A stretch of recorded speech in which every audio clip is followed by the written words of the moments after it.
बिस्मिल्लाहिर्रहमानिर्रहीम। My dear students and viewers, अस्सलाम वालेकुम। मैं हूं प्रोफेसर नसीर अहमद गाज़ी और हाउ टू लर्न इंग्लिश के सिलसिले का अपना 4th लेक्चर जो है वो आज मैं आपके साथ शेयर करूंगा। आज का जो लेक्चर है वो आप कहने के जो बेसिक बातें हम कर रहे हैं about the structure of language, उनके हवाले से अगर देखा जाए तो ये आखिरी लेक्चर होगा, क्योंकि नेक्स्ट लेक्चर से फिर हम शुरू करेंगे पार्ट्स ऑफ स्पीच। यानी पार्ट्स ऑफ स्पीच जो हैं, जो मैंने कहा था 8 हैं प्लस एक डिटर्मिनर, हम 9 कंसिडर करेंगे। उन 9 को हम डिस्कस करेंगे one by one in the coming lectures. तो आज स्ट्रक्चर के पॉइंट ऑफ व्यू से देखा जाए, जैसे मेरा पिछला जो लेक्चर था आपने देखा कि वो था अबाउट सिंपल, एक्टिव और पैसिव सेंटेंसेस के बारे में, कि हमने देखा कि जो फॉर्मेटिव टाइप्स होती हैं सेंटेंस की वो क्या हैं। तो वो थी सिंपल, एक्टिव और पैसिव, उनको हमने डिस्कस किया। उसके बाद फिर हमने उनको देखा कि वो इंग्लिश में यूज़ कैसे होती हैं, ठीक है। फिर हमने ये देखा कि उनका फार्मूला कैसे बनता है, ठीक है।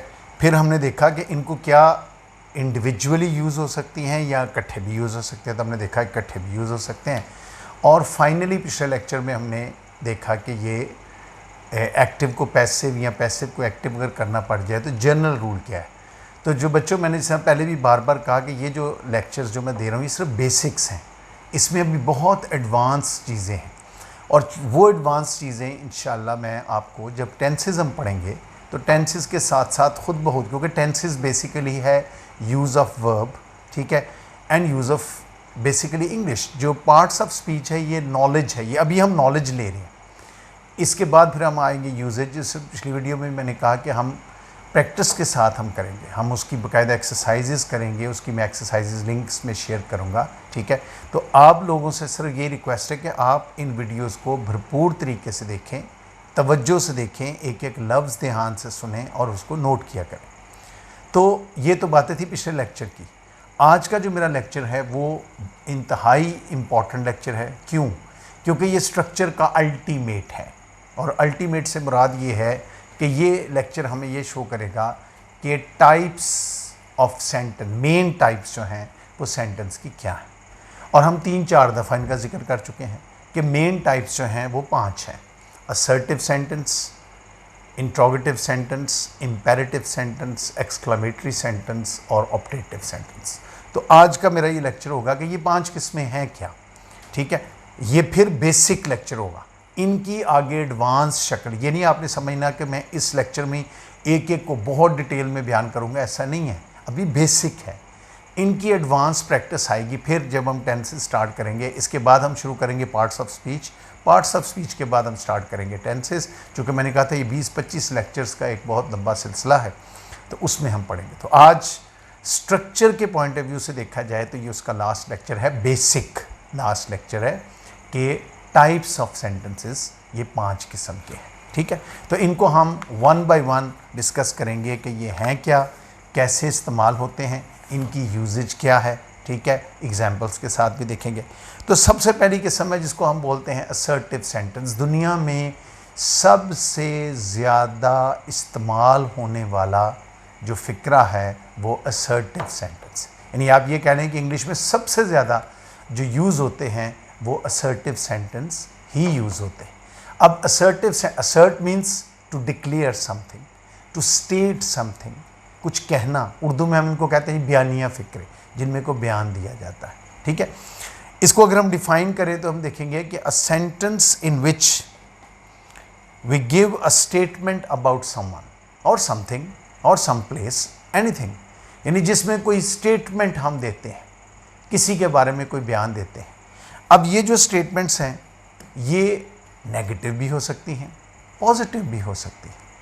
अब अक्सर लोग समझते हैं कि शायद नेगेटिव का मतलब है हम किसी बात की नफ़ी कर रहे हैं। नहीं, नेगेटिव का मतलब है हम एक बयान दे रहे हैं। मतलब मिसाल के तौर पे मैं कहता हूँ वो सिगरेट पीता है, अनवर सिगरेट नहीं पीता, तो मैं उसकी बात की नफ़ी नहीं कर रहा, मैं 2 बयान दे रहा हूँ, एक पॉजिटिव असर्टिव और एक नेगेटिव असर्टिव। तो याद रखें असर्टिव फ़िक्रे वो होते हैं जिनमें हम कोई बयान देते हैं, ठीक है। अब वो बयान अगर फॉर्मेशन में देखा जाए तो वो एक्टिव भी हो सकता है, वो बयान पैसिव भी हो सकता है, वो बयान सिंपल भी हो सकता है। सो एक्टिव पैसिव सिंपल का उससे कोई तर्क नहीं, वो 12 के 12 जो बेसिक टेंसेज हैं उनमें से किसी में भी हो सकता है। सो दुनिया में सबसे ज़्यादा फ़िक्रे बच्चों जो बोले जाते हैं वो असर्टिव सेंटेंस, ठीक है। अब असर्टिव सेंटेंस को अगर हम देखें तो इसकी मिसाल हम देख लेते हैं। तो मिसाल के तौर पे हम एक एक्टिव सेंटेंस को लेते हैं, मसलन अनवर स्कूल जाता है, अनवर गोज़ टू स्कूल। ये असर्टिव सेंटेंस मैंने बयान दिया है। क्या बयान दिया है? अनवर स्कूल जाता है। अब मैं इसकी नफ़ी कर देता हूँ, अनवर स्कूल नहीं जाता, Anwar does not go to school, ठीक है। यानी मीन्स उसी पॉजिटिव सेंटेंस को अगर मैं उसको नेगेटिव बोलूँगा तो इसका मतलब ये नहीं कि मैं पिछली बात की नफ़ी कर रहा हूँ, ये मैं वैसे एक बयान, एक अनदर स्टेटमेंट दे रहा हूँ। सो याद रखें, नेगेटिव असर्टिव नेवर मीन्स कि मैं किसी बात की नफ़ी कर रहा हूँ, इसका मतलब यह है कि मैं एक स्टेटमेंट दे रहा हूँ, ठीक। इसी तरह अगर हम एक पैसिव फ़िक्रा देख लें कि अनवर को सज़ा दी जाती है, तो हम कहेंगे अनवर इज़ पनिश्ड। अनवर को सज़ा नहीं दी जाती, अनवर इज़ नॉट पनिश्ड, ठीक है। सो फ़र्क क्या है कि नेगेटिव जब होगा वो भी एक स्टेटमेंट कहलाएगा, पॉजिटिव होगा तब भी वो एक स्टेटमेंट कहलाएगा।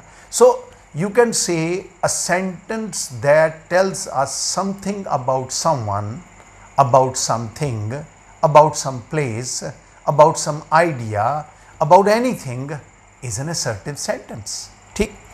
इसी तरह फ़र्ज़ करें मैं एक सिंपल का फ़िक्रा लिखता हूँ कि मैं कहता हूँ तारिक एक डॉक्टर है, तो मैं कहूँगा Tariq is a doctor.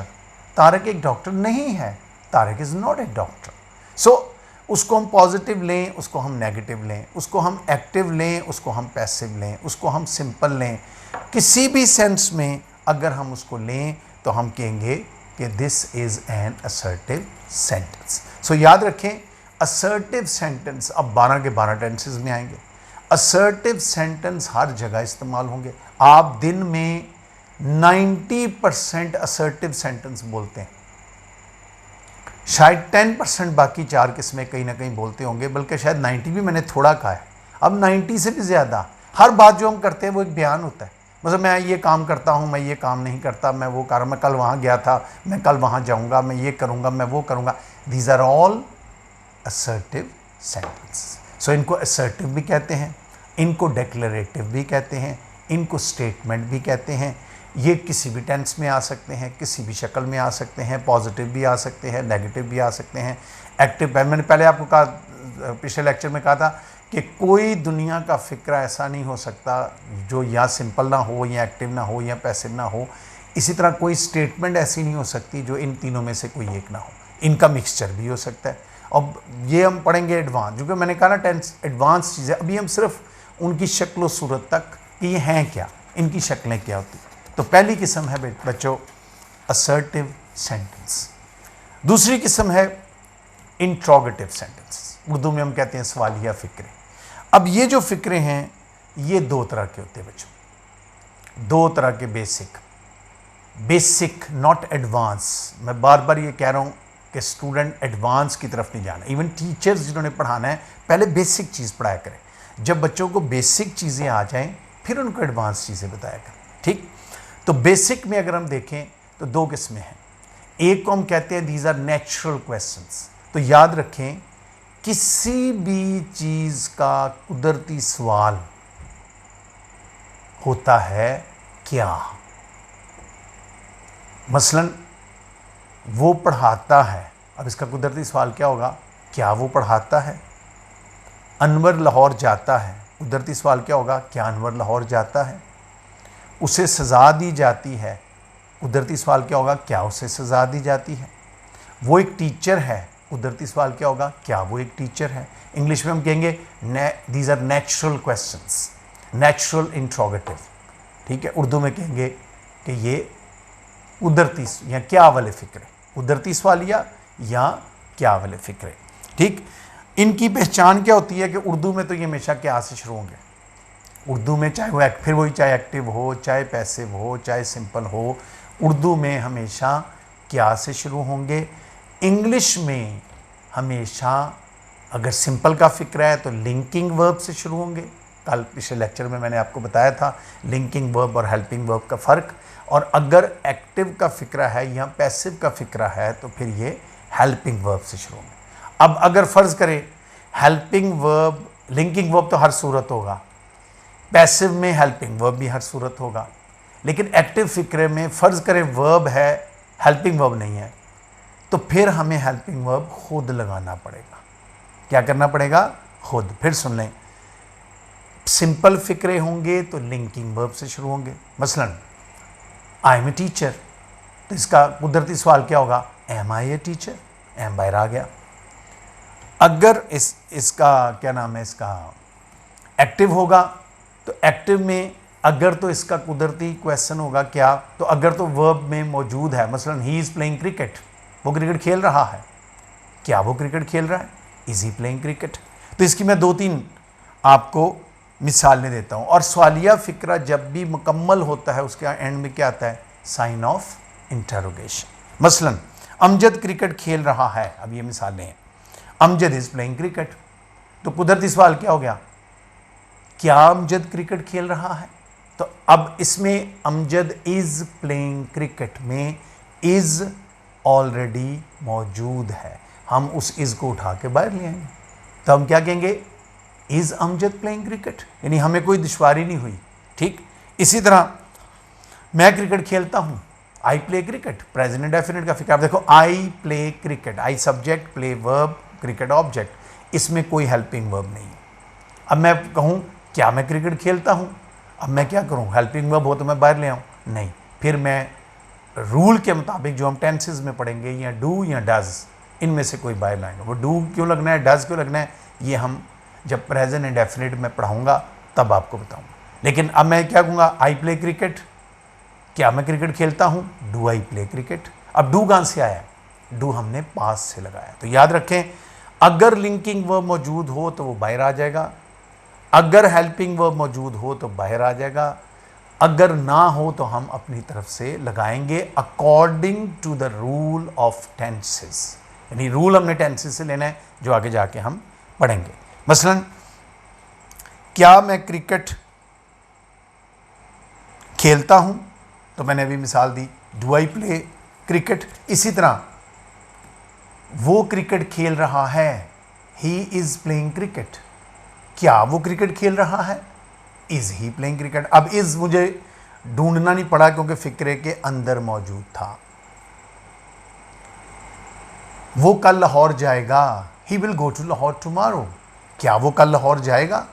Will he go to Lahore tomorrow. Will मुझे ढूंढना नहीं पड़ा क्योंकि विल तो अंदर ही मौजूद था, मैंने उसको उठाया और बाहर ले आया।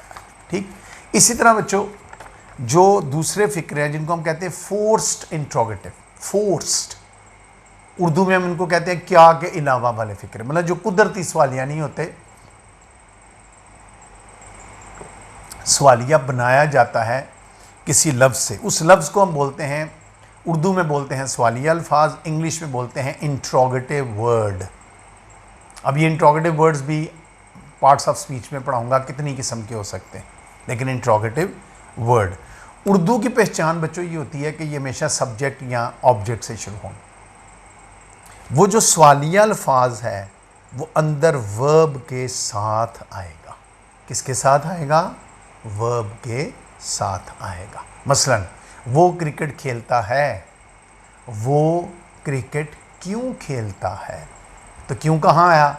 वर्ब के अंदर, फिक्रे के अंदर, बाहर नहीं आया। ये नहीं आया क्यों वो क्रिकेट खेलता है, बोल भी सकते हैं इस तरह, लेकिन ये अच्छा जुमला नहीं समझा जाता। हम कहेंगे वो क्रिकेट क्यों खेलता है। मैं कहूँगा तुम लाहौर क्यों जा रहे हो, ये नहीं मैं कहूँगा क्यों तुम लाहौर जा रहे हो, ये ज़्यादा अजीब लगता है, लेकिन तुम लाहौर क्यों जा रहे हो, ठीक है, तुम क्यों ऐसा कर रहे हो, ठीक है, मीन्स क्यों वर्ब से पहले आएगा उर्दू में, ये उर्दू का स्ट्रक्चर है। और पिछले लेक्चर में आपको ये भी बताया था, पीछे 2 लेक्चर पहले, कि उर्दू स्ट्रक्चर को कभी भी इंग्लिश पर इम्पोज नहीं करना। वो L1 है, ये L2 है। तो उर्दू में फ़िक्रा जो इंट्रोगेटिव वर्ड है वो अंदर वर्ब के साथ आएगा। इंग्लिश में क्या है, सबसे पहले इंट्रोगेटिव वर्ड आएगा, जो भी होगा उर्दू में लिखा होगा हम इंग्लिश कर देंगे, उसके बाद हेल्पिंग वर्ब आएगा। और उसके बाद रिमेनिंग सेंटेंस आएगा। तो इंग्लिश का फार्मूला क्या होगा? Interrogative word plus helping verb plus remaining sentence. ठीक है, अब फिर वही बात आ गई, अगर इंट्रोगेटिव वर्ड तो हमें उर्दू दे देगी, अगर हेल्पिंग वर्ब मौजूद है तो उसी को बाहर लाएंगे। पहले आएगा इंट्रोगेटिव वर्ड, फिर उसके बाद क्या आएगा? Helping verb. और अगर मौजूद ही नहीं तो फिर हम पास से लगाएंगे। ठीक, according to the rule of tenses. ठीक, मसलन वो क्रिकेट खेल रहा है, ही इज प्लेइंग क्रिकेट। वो क्रिकेट क्यों खेल रहा है? अब देखो इसमें सवालिया लफ्ज़ क्या आया है? क्यों, और अंदर आया है फिक्रे के। अब उर्दू स्ट्रक्चर में बिल्कुल ठीक है, इंग्लिश में बिल्कुल गलत है। अब इस क्यों को हमने उठाकर बाहर लेके आना। सबसे पहले हमने क्या लगाना है? वाई। क्या लगाना है? वाई। उसके बाद इज। अब देखो ना, ही इज, वो क्रिकेट खेल रहा है, ही इज अंदर मौजूद था, इसे इज बाहर लाना हमारे लिए कोई प्रॉब्लम नहीं हुआ। लेकिन उससे पहले हमने क्या लगाया? Why is he playing cricket. ठीक है, इसी तरह वो क्रिकेट खेलता है, ही प्लेज क्रिकेट। वो क्रिकेट कैसे खेलता है? अब देखो, ही प्लेज क्रिकेट में there is no helping verb. वो क्रिकेट कैसे खेलता है? अब कैसे की इंग्लिश क्या होगी? हाउ। अब ये है इंट्रोगेटिव वर्ड, ये तो आ गया पहले, हाउ। अब क्या कहेंगे? How he plays cricket? गलत, हाउ डज। अब डज कहां से आया? टेंस के रूल से आया। ये टेंसेस में जाके पढ़ेंगे कि टेंस का रूल कहता है कि यहाँ पर हेल्पिंग वर्ब इसका होता है डज, डू नहीं होगा। अब डू डज का फ़र्क क्या है, ये मैंने कहा टेंसेस में पढ़ाऊंगा, ये बेसिक में नहीं आता, ये एडवांस यूजेज में आता है। ठीक है, तो हम कहेंगे how does he play cricket. इसी तरह बेशुमार एग्जाम्पल, सिंपल की कोई एग्जाम्पल ले लें। मसलन वो एक तालिब इल्म है, ही इज़ ए स्टूडेंट। वो एक तालिब इल्म क्यों है? Why is. अब देखो, वाई तो सवालिया लफ्ज़ था, इज जो है वो उसके अंदर से हमने लेके उसको हमने बाहर लगाया, यानी why is he a student. तो हमने वाई के साथ क्या लगा दिया? इज लगा दिया। तो बच्चों, ये जो चीज़ है कि आपने जब एक फ़िक्रे को सवालिया के तौर पे इस्तेमाल करना है तो एक बात याद रखनी है कि उर्दू स्ट्रक्चर का इंग्लिश स्ट्रक्चर के साथ कोई लेना देना नहीं। पहली बात तो ये ज़हन में रखनी है। दूसरी बात ये ज़हन में रखनी है कि उर्दू में अगर हेल्पिंग वर्ब है इंग्लिश में फ़िक्रे में, तो उसको तो हम आराम से बाहर ले आते हैं, लेकिन अगर हो ही ना तो फिर हमें अपनी तरफ से according to the rule of tenses लगाना पड़ता है। ठीक है, ये तो है सवालिया फ़िक्रे। ठीक, अब कुछ, ये बड़ा इंपॉर्टेंट नोट है, बहुत इंपॉर्टेंट पॉइंट है कि कुछ अल्फाज ऐसे होते हैं जो डायरेक्टली किसी सब्जेक्ट या ऑब्जेक्ट की जगह आ जाएं और फ़िक्रा सवालिया हो जाता है। अब वो अल्फाज जो हैं वो खुद सब्जेक्ट बन के आते हैं या ऑब्जेक्ट बन के आते हैं। ये मैं जब आगे प्रोनाउन आपको पढ़ाऊंगा ना, पार्ट्स ऑफ स्पीच में, उसमें भी ये चीज़ पढ़ाऊंगा। यानी वो डायरेक्टली उसकी जगह आ जाएंगे। यानी सब्जेक्ट तारिक है ना, तो तारिक नहीं लगेगा, उसकी जगह वो लफ्ज़ लगेगा। ठीक है, ये जब अल्फाज लग जाते हैं, और ये सवालिया लफ्ज़ भी होते हैं, दे आर इंट्रोगेटिव वर्ड्स, इनके लगने से ना फ़िक्रे का स्ट्रक्चर चेंज होता है, ना उसके अंदर कोई हेल्पिंग वर्ब लगता है, ना उसकी तरतीब चेंज होती है। मिसाल के तौर पे अमजद तारिक को मारता है। अमजद तारिक को मारता है, तो इंग्लिश क्या होगी? अमजद बीट्स तारिक। इंग्लिश क्या होगी? अमजद बीट्स तारिक। तो अब देखो, अमजद क्या हुआ? सब्जेक्ट, तारिक क्या हुआ? ऑब्जेक्ट। ठीक, अब मैं फ़िक्रा, इसी फ़िक्रे को इस तरह करता हूँ, तारिक को कौन मारता है? तारिक को कौन मारता है? अब उर्दू का देखो बयानिया फ़िक्रे की तरह मैंने बोला, लेकिन बोला मैंने सवाल है, सवाल अंदर आया मारता है के साथ। अब यहाँ सवालिया लफ्ज़ क्या है? इंट्रोगेटिव वर्ड क्या है? कौन। और कौन एक प्रोनाउन है। ये प्रोनाउन जब पार्ट्स ऑफ स्पीच पढ़ेंगे ये इधर, इसलिए तो मैंने आपको कहा था इंग्लिश उन 20 चीज़ों का नाम है। 9 parts of speech, 8 elements of structure and 3 forms of a sentence, active, passive, simple. ये 20 चीज़ें अगर आपको आती है ना तो आपको इंग्लिश आती है, क्योंकि जब मैं पार्ट्स ऑफ स्पीच कह रहा हूँ तो उसमें वर्ब भी आ गया, और वर्ब इज टेंस। वर्ब का इस्तेमाल, तो ऑटोमेटिक। सो इंग्लिश इन 20 के गिर्द बच्चों घूमती। तो मैं जब फिक्रा बोलूँगा तारिक को कौन मारता है, तो कौन जो है मारने वाला हुआ ना, कौन मारता है, तो हम क्या कहेंगे, हु बीट्स तारिक। अब देखो हु बीट्स तारिक पहले था अमजद बीट्स तारिक, अब उसकी जगह आ गया हु, अमजद की जगह हु बीट्स तारिक। तो देखो फिक्रा क्या हो गया, सवालिया हो गया, सवालिया निशान आ जाएगा। अब इसमें ना हमने कोई चीज़, हमने क्या किया है, एक सब्जेक्ट नाउन की जगह एक सब्जेक्ट प्रोनाउन लगा दिया। अब ये कौन सा प्रोनाउन है, मैंने कहा आगे पढ़ेंगे प्रोनाउन के चैप्टर में, लेकिन उसकी जगह प्रोनाउन लगा दिया। लेकिन ये ऐसा प्रोनाउन है जो सवालिया अल्फाज भी है, और इसने फिक्रे को सवालिया बना दिया। ठीक है, तो फिक्रा बन गया हु बीट्स तारिक, कौन तारिक को मारता है। तो हु किसकी जगह आया, अमजद की जगह। अमजद वो सब्जेक्ट, तो हु भी क्या हुआ। कोई पूछे इस फिक्रे में सब्जेक्ट क्या, आप कहेंगे जी हु। ठीक है, ऑब्जेक्ट कौन है, तारिक। ठीक, फिर कौन किसे मारता है, या अनवर किसे मारता है, अनवर किसे मारता है। ठीक है, अब देखो अनवर किसे मारता है, इसका मैं अनवर मौजूद है मारने वाला, जिसको मार रहा है ऑब्जेक्ट वो मौजूद नहीं है। फिक्रा आ गया कौन, अनवर किसे मारता है। हम पहले क्या लगाएंगे, अनवर, फिर वर्ब लगाएंगे, मारता है, बीट्स, किसे मारता है, हुम।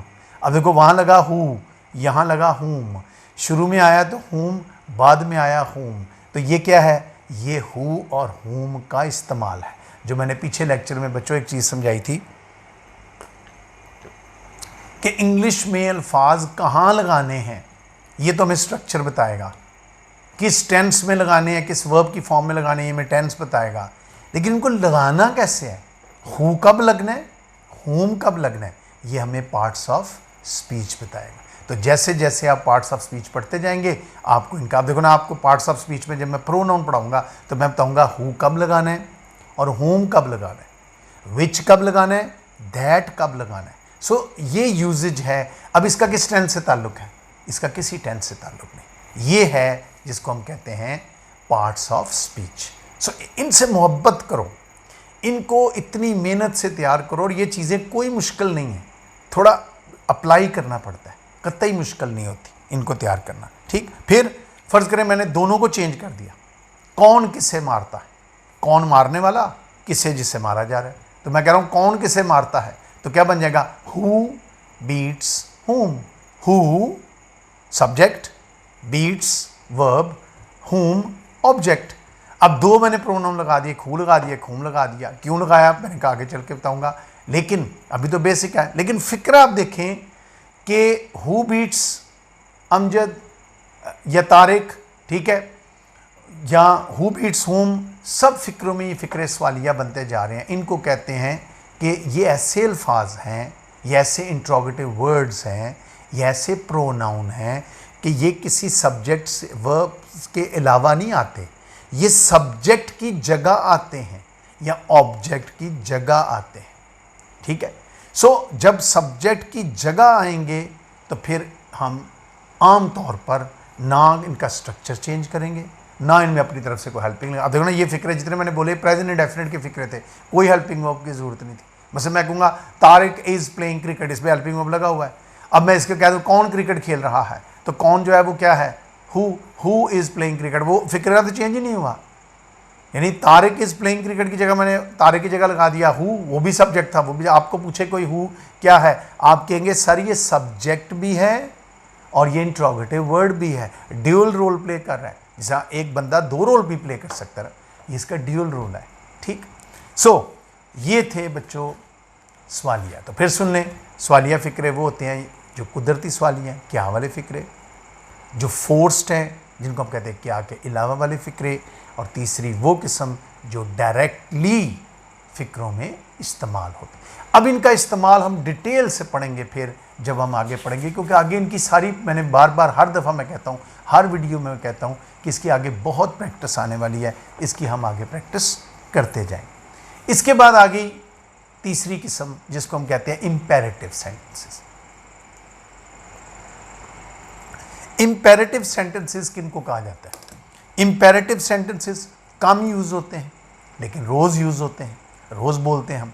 ऐसे फ़िक्रे जिनमें कोई ऑर्डर, कोई रिक्वेस्ट, कोई सुजेशन, कोई एडवाइस या किसी चीज़ से रोका जाए, फॉरबिड किया जाए, तो हम कहते हैं कि ये क्या है, these are imperative sentences. Generally इनकी यूजेज उर्दू में भी और इंग्लिश में भी एक ही है, और वो क्या है कि ये बगैर सब्जेक्ट के बोले जाते हैं। सब्जेक्ट नहीं होता। क्यों नहीं होता? सब्जेक्ट होता है, माइंड में होता है, अंडरस्टूड होता है। मसलन मैं कहूँ दरवाज़ा बंद करो, किसको कह रहा हूँ? दीवारों को कह रहा हूँ, हवा को कह रहा हूँ, अपने आप को भी नहीं कह रहा। इसका मतलब कोई है और वो सब्जेक्ट है, लेकिन वो अंडरस्टूड है, ना लिखा गया है ना बोला गया है। मतलब मैं कहता हूँ दरवाज़ा बंद करो, तो इसका मतलब है shut the door. Who? You shut the door. तो यू फिक्रे में मौजूद है, लेकिन वो बोला नहीं गया, साइलेंट है, दिल में है। You shut the door. Get out of the class. कौन? कोई है ना, ठीक है। Please help me. कौन? You please help me. तो यू है, लेकिन मैं सिर्फ बोल के रहा हूँ प्लीज़ हेल्प। ये अमूमन सब्जेक्ट के बगैर बोले जाते हैं, डायरेक्ट वर्ब से शुरू हो जाते हैं, ठीक है।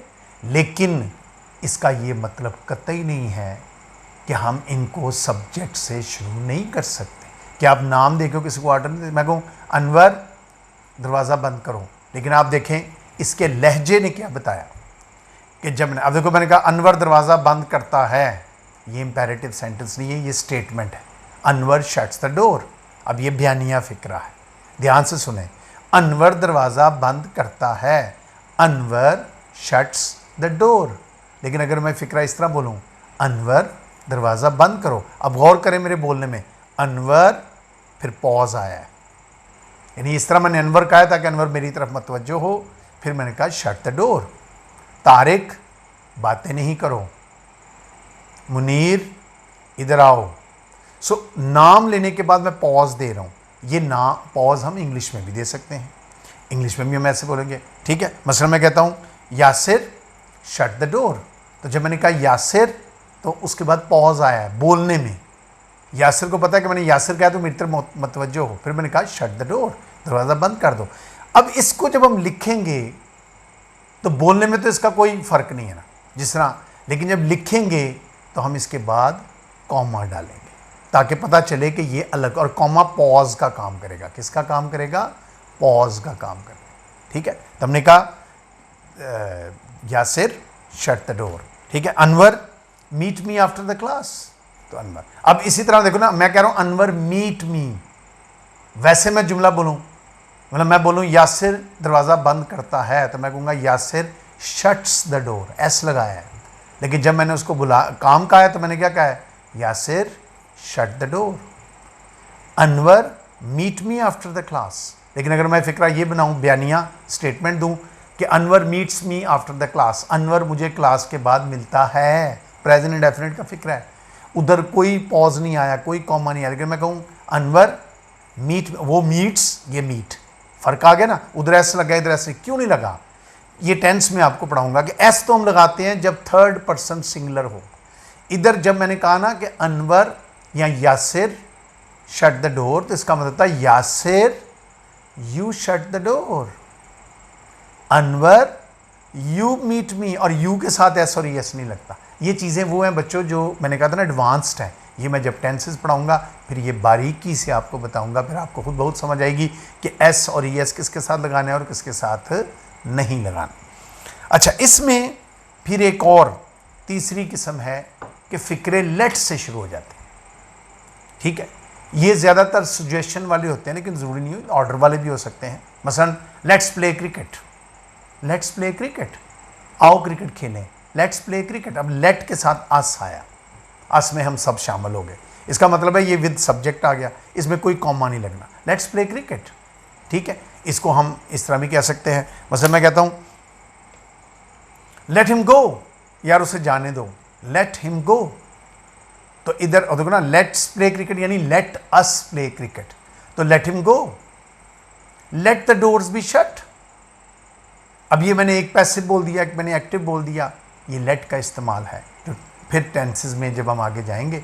तो याद रखो ये वो फ़िक्रे हैं जो विदाउट सब्जेक्ट भी बोले जाते हैं, डायरेक्ट वर्ब से शुरू हो जाते हैं, ये वो फ़िक्रे हैं जो सब्जेक्ट के साथ भी बोले जा सकते हैं कॉमा लगा के, और ये वो फ़िक्रे हैं जो विदाउट जो लेट से शुरू होते हैं। वो सिंपल भी हो सकते हैं, वो एक्टिव भी हो सकते हैं, वो ऑर्डर भी हो सकता है, वो सजेशन भी हो सकती है, वो एडवाइस में। जैसे मैं कहता हूँ लेट मी गो, प्लीज़ मुझे जाने दो, इसका मतलब मुझे प्लीज़ मुझे जाने दो, लेट मी गो मुझे जाने दो, ठीक है, यानी लेट हिम गो उसे जाने दो, ठीक है। Let the doors be shut, दरवाजे बंद कर दिए जाएँ, ठीक है ना। तो लेट अस प्ले क्रिकेट, आओ क्रिकेट खेलते हैं। तो लेट वाले फ़िक्रे भी बड़े कॉमन हैं, और ये ज़्यादातर बहुत ज़्यादा इनका इस्तेमाल आता है जब हम डायरेक्ट इनडायरेक्ट पढ़ते हैं। ये बड़ी ज़बरदस्त चीज़ है डायरेक्ट इनडायरेक्ट में। मैं जब ये मुकम्मल करूँगा अपनी लिस्ट जो है सीरीज़, इसके बाद मैं डायरेक्ट इनडायरेक्ट भी आपको पढ़ाऊँगा, उसमें जाके ये चीज़ें आपको डिटेल से बताऊँगा। लेकिन टेंसेस में भी हम पढ़ेंगे, टेंसेस में ऐसे बहुत फ़िक्रे हैं,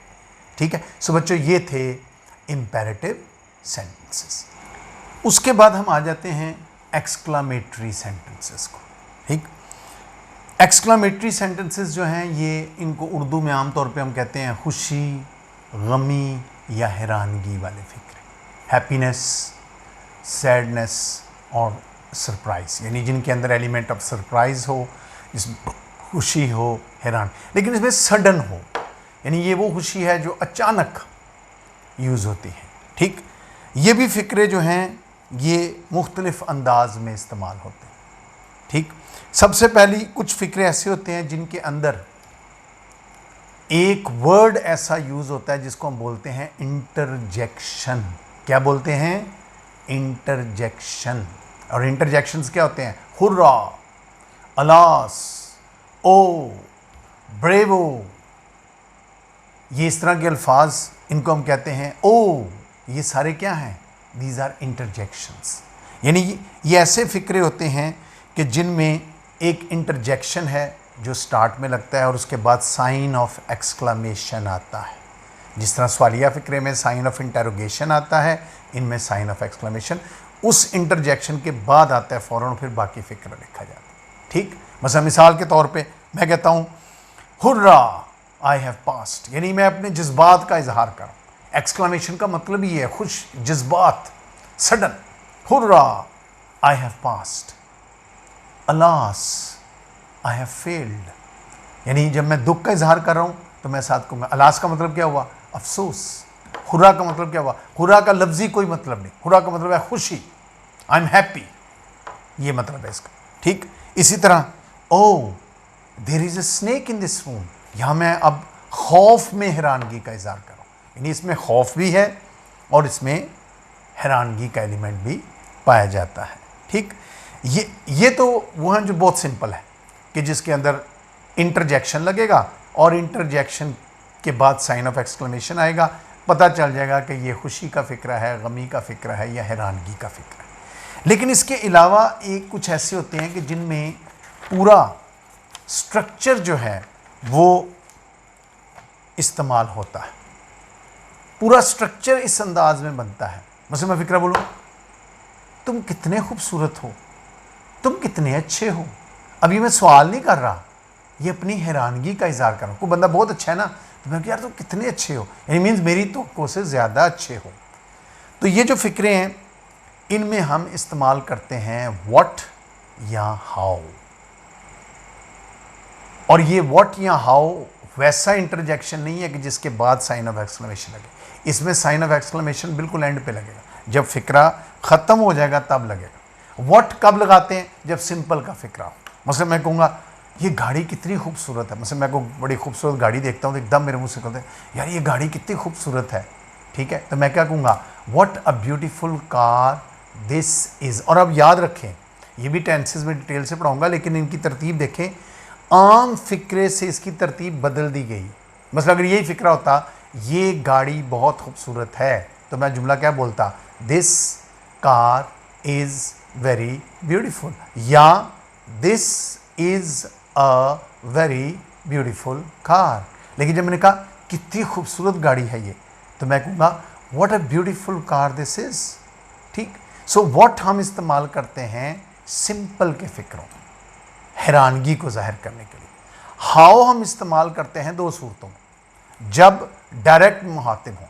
मैं किसी को कहूँ यार तू कितना ढीठ है, ठीक है, ये तो कितना बूढ़ा है, वो तो कितना मोटा है। अब मैं डायरेक्ट मुखातिब, तब मैं व्हाट नहीं लगाऊंगा, हाउ लगाऊंगा। यानी means how old you are, यानी मैं कहूँगा हाउ ओल्ड आर यू। देखो जब मैं कह रहा हूँ ना, ध्यान सुने स्ट्रक्चर का फ़र्क। हाउ ओल्ड आर यू, ये सवाल पूछा जा रहा है तुम्हारी उम्र क्या है, आर पहले आया है। लेकिन जब मैं कहूँगा बयानिया के अंदाज में बोलूँगा हाउ ओल्ड यू आर, तो ये बयानिया नहीं है, ये सवालिया नहीं है, बयानिया के अंदाज में, और उसके आखिर में साइन ऑफ एक्सक्लेमेशन लगेगा। कितने ज़िद्दी हो तुम, हाउ स्टबन यू आर। यानी मैं उसके हाउ का लफ्ज़ डायरेक्ट मुखातिब जब हों तब यूज़ करते हैं, और दूसरा अगर फ़िक्रा एक्टिव या पैसिव का हो तब यूज़ करते हैं। मतलब मिसाल तौर पे मैं कहूँगा ये परिंदा कितना खूबसूरत गाता है, तो गाने वाला कौन है, परिंदा, सब्जेक्ट मौजूद है और वर्ब क्या है, गाना, तो मैं कहूँगा how beautifully this bird sings. और अगर यही फ़िक्रा मैंने बयान में बोलना हो तो मैं क्या लिखूँगा, this bird sings very beautifully. लेकिन जब मैं इसको हैरानगी में बोलूँगा तो मैं बोलूँगा how beautifully this bird sings. ठीक इसी तरह उसे कितनी बेदर्दी से पीटा गया, उसे कितनी बेदर्दी से पीटा गया। अगर यही मैं बयानिया फ़िक्रा हो तो मैं कहूँगा उसे बड़ी बेदर्दी से पीटा गया। लेकिन उसे कितनी बेदर्दी से पीटा गया, या मैं हैरानगी, दुख में हैरानगी का इजहार कर रहा हूँ, तो मैं क्या कहूँगा how badly he was beaten, या how mercilessly he was beaten. ठीक है। लेकिन अगर मैं इसको बयान में बोलूँ और इसके बाहर में साइन ऑफ एक्सक्लेमेशन आएगा। अगर ये फिक्र मैं बयान में बोलूँ, असर्टिव बोलूँ, तो मैं क्या बोलूँगा, उसे बड़ी बेदर्दी से पीटा गया, he was beaten very badly, या he was beaten very mercilessly. ठीक है। सो उसको जब आप हैरानगी में कहेंगे तो वही हाउ पहले आ जाएगा, how mercilessly he was beaten, या how badly he was beaten, और उसके आखिर में आएगा साइन ऑफ एक्सक्लेमेशन। सो याद रखें, दो तरह के ये फ़िक्रे होते हैं। एक वो होते हैं जिनमें एक इंटरजेक्शन आता है, और इंटरजेक्शन बेशुमार है इंग्लिश में, उनको वो शुरू में आएगा, उसके फ़ौरन बाद साइन ऑफ एक्सक्लेमेशन आएगा, और फिर आगे बयानिया फ़िक्रा लिखा जाएगा। अब चाहे वो कोई भी हो बयानिया फ़िक्रा, ठीक है, हुर्रा, मतलब चाहे वो एक्टिव हो चाहे पैसिव हो, सिंपल हो, पहले हुर्रा आ जाएगा, अलास आ जाएगा, ओ आ जाएगा। और दूसरे ये ज़्यादा इंपॉर्टेंट हैं कि जिनमें व्हाट या हाउ आना। और ये फ़र्क बच्चों याद रखना है, व्हाट सिर्फ सिंपल के फ़िक्रे में होगा, हाउ दो सूरतों में होगा, डायरेक्ट मुखातिब हो, तुम कह के मैं मुखातिब हूँ, ठीक है, या एक्टिव या पैसिव फ़िक्रा हो, यानी एक्शन हो जिसमें, यानी मैं कहता हूँ ये कितना अच्छा गाता है, ठीक है ना, तो मैं क्या कहूँगा, हाउ ब्यूटीफुली ही सिंग्स। अगर ये बयान हो कि ये बहुत अच्छा गाता है तो हम कहेंगे he sings very beautifully. Beautifully देखो एंड पे चला गया। तो ये स्ट्रक्चरल डिफरेंस, फिर ये एडवांस चीज़ है प्रैक्टिस की, और इसकी मैं इंशाल्लाह एक्सरसाइजेज दूंगा। ये मैं जब आपको भी सिर्फ हम फिर वही बात हमारा बेसिक का ये समझ लो स्ट्रक्चर का, आज अभी हम बेसिक्स कर रहे हैं, फिर इसकी एडवांस पे हम जाएंगे। वो टेंस, मैंने वो चीज़ें टेंसेस के लिए छोड़ी हैं कि जब मैं टेंस पढ़ाऊंगा उनके साथ ये चीज़ें आपको, क्योंकि उसमें बेशुमार फ़िक्रे आएंगे। फिर हम जब पैराग्राफ राइटिंग करेंगे तो पैराग्राफ्स में आपको होता है हर किस्म के फ़िक्रे आते हैं, फिर ये हर किस्म के फ़िक्रे वहाँ भी इस्तेमाल होंगे, ठीक है। सो ये थे बच्चों एक्सक्लामेटरी सेंटेंसेस। और आखिरी किस्म है जिसको हम कहते हैं ऑप्टेटिव सेंटेंसेस। ऑप्टेटिव सेंटेंसेस यानी ये भी दो किस्में हैं, एक वो जो डिज़ायर या विश, ठीक, यानी हमारी, इनको हम उर्दू में कहते हैं काश वाले फ़िक्रे। बेसिकली इनमें पछतावा होता है, ख्वाहिश होती है, काश वाले फ़िक्रे, काश ऐसा हो जाए, काश ऐसा हो जाता, काश ऐसा। और अक्सर हम इनको कहते हैं पछतावा है, क्योंकि वो हुआ नहीं तो इसलिए हम अब काश मैं इम्तहान में पास हो जाता, ठीक है। अब ये जो काश है लफ्ज़, जो डिज़ायर या विश को ज़ाहिर कर रहा है, बेशक दुख में कर रहा है, इसको इंग्लिश में जब हम लिखते हैं तो जो किताबें बताती हैं वो तो सिर्फ एक ही वर्ड बताती हैं, फ्रेज़ बताती हैं, वुड दैट। क्या बताती हैं? Would that. लेकिन मॉडर्न इंग्लिश में हम देखते हैं कि हम उसकी जगह आई विश भी लगा सकते हैं, यानी वुड दैट या आई विश, यानी काश। अच्छा, अगर ये सिंपल के हों जिनमें कोई एक्शन नहीं होगा तो फिर इनमें लिंकिंग वर्ब वर लगेगा। क्या लगेगा? वर लगेगा। अगर ये सिंपल में हो। अगर ये एक्टिव पैसिव में हो तो फिर इनमें हेल्पिंग वर्ब हैड लगेगा। एक्टिव होगा तो हैड लगेगा, पैसिव होगा तो हैड बिन लगेगा, क्योंकि ये माजी का पछतावा है ना, पछतावा वो है जो गुजर गया है। मसलन मिसाल तौर पे, मसलन मैं कहता हूँ काश मैं इस मुल्क का बादशाह होता, काश होता, इसका मतलब नहीं हुआ, तो मैं क्या कहूँगा, would that I were. Linking verb क्या लगा, वर। हाँ, आई के साथ वर गलत है, आई के साथ वॉज होना चाहिए, लेकिन ये इसकी स्पेशल यूजेज, पर्टिकुलर यूजेज। मैंने कहा था ना कुछ चीज़ें हम अंग्रेज़ों से नहीं पूछ रहे वर क्यों लगा रहे हो, वो कहेंगे दिस इज़ यूजेज, ग्रामेटिकली तो गलत है, आई के साथ वॉज होना चाहिए, लेकिन हम क्या कहेंगे, वुड दैट या आई wish I were the king of this country. ठीक, इसी तरह अगर ये एक्टिव या पैसिव हो जाए, क्या हो जाए, एक्टिव या पैसिव हो जाए। मतलब मिसाल के तौर पे, काश मैंने ये गाड़ी खरीद ली होती, अब मैं पछता रहा हूँ यार मैंने नहीं खरीदी, किसी और ने खरीदी, काश मैंने ये गाड़ी खरीद ली होती, अब गाड़ी मैंने खरीदी थी, एक्टिव, तो हम क्या कहेंगे, वुड दैट या फिर I wish I had bought, not were bought, I had bought, had लगाना है, I had bought this car. ठीक, या काश उसे सज़ा हो गई होती, यानी बुरा बंदा था, सज़ा नहीं हुई, मैं कहता काश उसे सज़ा हो गई होती, तो मैं क्या बोलूँगा, वुड दैट या आई विश ही हैड। अब देखो सज़ा उसने खुद तो नहीं देनी, किसी ने देनी है, पैसिव की सेंस आ गई, तो हम कहेंगे would that I had been punished. अब चूँकि अभी हमने टेंस नहीं पढ़े, कई बच्चे कंफ्यूज होंगे, हैड क्यों लग रहा है, हैड बिन क्यों लग रहा है, इसलिए मैं ये चीज़ें सिर्फ समझाने की हद तक कर रहा हूँ, इनकी भी प्रैक्टिस नहीं करा रहा, अभी सिर्फ इनकी पहचान बता रहा हूँ। टेंस में इनकी प्रैक्टिस आएगी, फिर आपको पता चलेगा हैड क्यों लगा है, हैड बिन क्यों लगा है, एक्टिव सेंस में हैड क्यों लगा है, पैसिव सेंस में। अव्वल तो मैंने पिछले लेक्चर में आपको बताया भी था कि हैड के साथ बिन इसलिए लगा है कि वी वर्ब की थर्ड फॉर्म है, और जब उसको पैसिव करेंगे तो वो हेल्पिंग वर्ब में बदलेगी। और मैंने कहा था V1 का हेल्पिंग वर्ब क्या है, इज़ एम आर या बी। V2 का क्या है, V2 का वॉज वर, V3 का बिन, ये बिन उस वजह से लगा, और ING का बीइंग। लेकिन टेंस, ये चूँकि टेंस की चीज़ें मैं उधर जब जाऊंगा उधर मेथोडिकली पढ़ाऊंगा, साथ रोज़ मशक़े दिया करूंगा, रोज़ तो नहीं मतलब हर वीक आपको मशक़े दिया करूंगा, आपको टाइम मिलेगा, आप उनको प्रैक्टिस करेंगे, ठीक है, फिर आपकी खुद बहुत ये चीज़ें अच्छे। प्लस मैंने बार बार आपको कहा है, आपकी कोई क्वेरी है आप मुझे पर्सनल मैसेज करके, व्हाट्सएप करके पूछ सकते हैं, वॉइस मैसेज करके पूछ सकते हैं, नहीं तो आप कमेंट्स वाली जगह पे अपना कमेंट करके पूछ सकते हैं। ठीक है, मेरा काम है जो भी ऐसे कमेंट आते हैं बच्चों के, मैं फिर वो बातें उनके साथ डिस्कस करता हूँ, तो ये मुझे खुशी होती है। ठीक है, मैं आई एम ए टीचर, देखो ना मैंने आपको कहा था मैं टीचर हूँ, मेरा तो काम ही है। ठीक, सो ऐसे फिक्रे जिनमें एक्टिव सेंस होगी तो हम हैड लगाएंगे, would that I had bought, काश मैंने ये गाड़ी खरीदी होती, would that I had bought this car, या काश उसे सज़ा हो गई होती, would that he had been, sorry were नहीं, he had been punished, passive आ गई। ये तो थे एक किस्म। अब दूसरी किस्म है जिसको हम कहते हैं दुआ या बद्दुआ, प्रे और कर्स, प्रे और कर्स। इसमें भी कई लोग उर्दू में काश बोलते हैं, काश इससे सज़ा हो जाती, ठीक है, बोलते हैं, ठीक है, लेकिन इसमें जो मखसूस इस्तेमाल है वो है खुदा करे, खुदा करे तुम पास हो जाओ, अल्लाह करे तुम पास हो जाओ, अल्लाह करे तो फेल हो जाए, ठीक है ना, यानी अल्लाह करे तो पास हो जाए, अल्लाह करे तो फेल हो जाए। अल्लाह ने क्यों फेल कराना है, लेकिन बददुआ गुस्सा जो है, गुस्सा निकालना है। तो इन फ़िक्रों को जब हम इंग्लिश में लिखते हैं तो इस लफ्ज़ अल्लाह करे की इंग्लिश क्या होती है, मे, क्या होती है, मे, और ये फ़िक्रे एंड में, फ़िक्रे के आखिर में फिर साइन ऑफ एक्सक्लेमेशन लगता है। मतलब मैं कहूँ अल्लाह करे तुम्हारी उम्र दराज हो, या खुदा करे तुम्हारी उम्र दराज हो, तो मैं क्या कहूँगा, मे यू लिव लॉन्ग, मैं क्या कहूँगा, मे यू लिव लॉन्ग। ठीक, मसलन खुदा करे तुम इम्तहान में पास हो जाओ, may you pass in the exam. मतलब अक्सर बच्चे हमारे ऑटोग्राफ मांगते हैं तो हम कहते हैं, हम मे से शुरू करते हैं, may God bless you, may you succeed in your life. तो ये क्या दे रहे हैं हम, ये हम दुआ दे रहे हैं। इसी तरह अगर हम बददुआ देंगे तो उसका मीनिंग भी ऐसे ही आ जाएगा।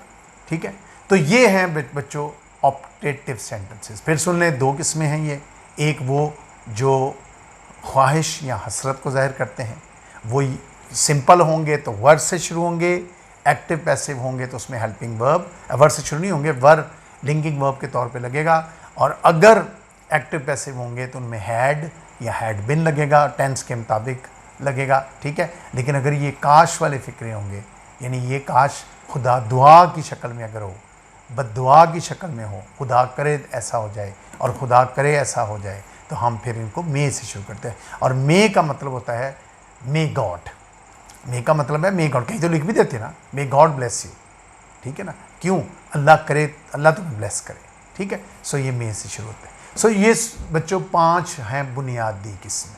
मैं फिर इनको सिर्फ 1 मिनट में रिपीट करता हूँ, रिवाइज़ करता हूँ। सबसे पहले हैं बयानिया फ़िक्रे। बयानिया फ़िक्रे वो होते हैं जो कह लें पॉजिटिव भी हो सकते हैं, नेगेटिव भी हो सकते हैं, एक्टिव भी हो सकते हैं, पैसिव भी हो सकते हैं, सिंपल भी हो सकते हैं। फिर होते हैं सवालिया फ़िक्रे। ये 3 तरह के आपने पढ़े, एक वो जो कुदरती सवालिया हैं, एक वो जो फोर्स्ड हैं, कुदरती को हम बोलते हैं क्या वाले, फोर्स्ड को हम बोलते हैं क्या के अलावा वाले, और तीसरा किस्म वो बताई है कि जिसमें डायरेक्ट एक प्रोनाउन लगेगा जो क्या करेगा, फ़िक्रे को सवालिया कर देगा, उसमें स्ट्रक्चर चेंज नहीं होगा, बाकियों में होगा जैसे मैंने पढ़ाया पहले आपको।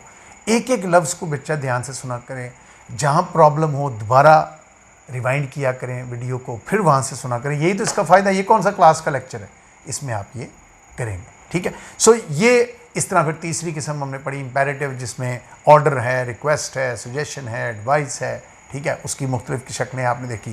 फिर उसके बाद एक्सक्लामेटरी, उसके भी आपने देखा, खुशी, गमी, हैरानगी है, ठीक है। और वो उसके भी 2 किस्में हैं, यानी जो इंटरजेक्शन से स्टार्ट होते हैं या वो जो हाउ या व्हाट से स्टार्ट होते हैं। सो ये सारी किस्मों को याद रखना आपका काम है। इस्तेमाल आगे ऑटोमेटिकली आता जाएगा, अभी हम इस्तेमाल नहीं कर रहे। देखो जब बुनियाद ठीक की जा रही होती है तब इस्तेमाल की बारी नहीं आती। अब आज हमारा आप ये कह लें कि basic lecture of structure, basic, not advance, not practice, basic lecture of structure जो है वो आज ख़त्म हो गया।